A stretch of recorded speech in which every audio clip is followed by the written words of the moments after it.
करंजिया उपजिलापाल कार्यालय आगे दुधियाणी ग्राम पंचायतर 17टी गांव लोकों गणधारणा पुराणा पानी ठारू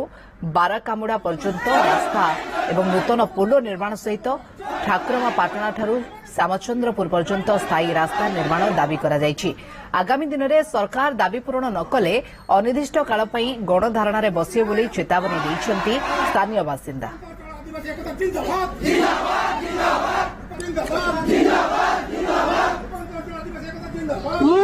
सरकार सहित लड़ाई कलेक्टर सहित जिलापाल सहित समस्त को आलोचना हार मानि जबार भी आज से आम गाँ जीपीवासी सहित भी आगे आसी गणधारणा आम समस्ते एकत्रित होमें अनिर्दिष्ट काल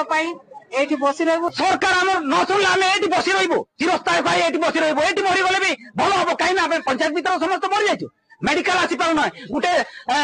भविष्य पाठ पढ़ी से छुआ तो आसी पार ना सी तो मरी जाए आम मरले कौन हम आम भविष्य भी मरी जाइए आम बहुत दुखित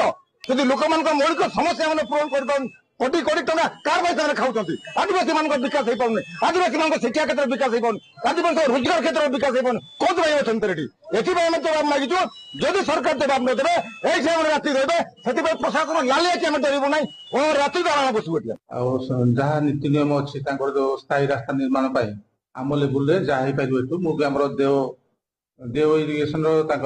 एसी को भी आम पाखे अच्छा भी गोटे कपी दूसरी जहाँ आम लोक मौलिक समस्या समाधान जहाँ हो पार आम दरबार